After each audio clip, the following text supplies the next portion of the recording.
नमस्कार, मैं राज ज्योतिष गुरु फिर से हाजिर हूं आप लोगों की सेवा में। और हर बार की तरह इस बार भी मैं एक नए विषय नए टॉपिक के साथ आप लोगों के समक्ष प्रस्तुत हूं।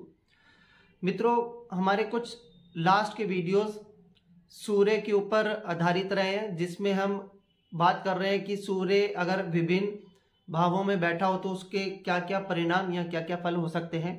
उसी कड़ी में सूर्य से संबंधित ये हमारा आखिरी वीडियो है, जिसमें हम बात करेंगे कि सूर्य अगर 12वें घर में उपस्थित है या विराजमान है तो उसका क्या फल जातक को मिल सकता है या उसका क्या परिणाम सामने आ सकता है। चलिए हम बात करते हैं सन इन 12th हाउस, 12वें भाव में या 12वें घर में बैठा सूर्य का क्या फल होगा। जिन लोगों का जन्म प्रातः काल में सूर्योदय के बाद के समय में प्रातः काल में होता है, उनकी कुंडली में सूर्य 12वें घर में विराजमान होते हैं। यह अशुभ भाव माना गया है, इसलिए यहां बैठा सूर्य भी प्राय अशुभ फल देने वाला ही माना जाता है। 12वें घर का सूर्य जातक को पिता का वैरी बनाता है। विचारों में बहुत ही हद तक दोनों में भिन्नता पाई जाती है। जातक को जीवन में नेत्र रोग होने की संभावना बनी रहती है। उच्च का सूर्य जातक को खर्चीला बनाता है, उसकी जायदाद और प्रॉपर्टी भी धीरे धीरे कम होती रहती है, ऐसी संभावना जीवन में बनती रहती है। सिंह राशि का सूर्य जातक को कंजूस, घमंडी और गलत कार्य वाला बना सकता है। नीच राशि का सूर्य जातक को विदेश संबंधी, हॉस्पिटल संबंधी व्यापार करने में मदद करने वाला होता है। जातक काम के सिलसिले में प्रदेश में प्राय निवास कर सकता है।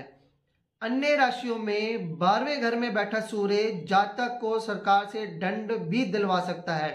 शत्रु क्षेत्री या पाप प्रभाव में आने पर जातक को हड्डियों से संबंधित दिक्कत हो सकती है और हो सकता है कि इन्हीं से संबंधित किसी रोग के लिए जातक को हॉस्पिटल में कुछ समय के लिए दाखिल होना पड़े। 12वें घर का सूर्य जातक को शारीरिक रूप से कमजोर बनाता है, लेकिन ऐसे लोग संकटों का सामना करने वाले होते हैं। समस्या आने पर घबराते नहीं हैं, बल्कि सोच विचार कर उसका सामना भी वो करते हैं।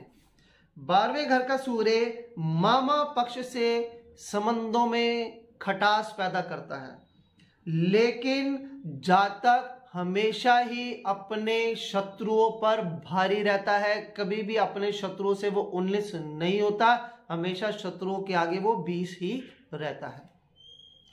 तो ये था 12वें घर में बैठे सूर्य का फल।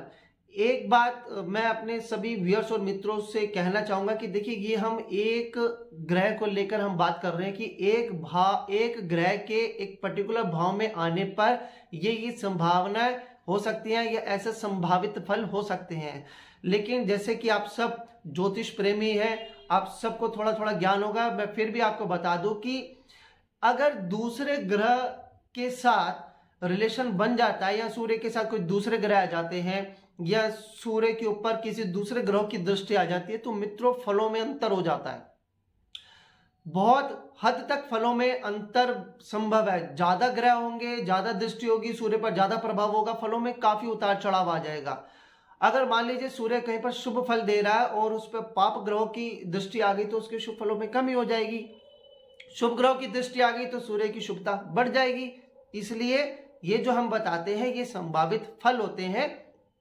हर ग्रह, हर कुंडली में, हर चार्ट में इनके फलों में उतार चढ़ाव भी हो सकता है। चलिए मित्रों, मुझे भाग्य दीजिए, अगली बार फिर एक नई जानकारी के साथ मैं आप लोगों के समक्ष प्रस्तुत होऊंगा। तब तक के लिए जय माता दी, जय श्री राम।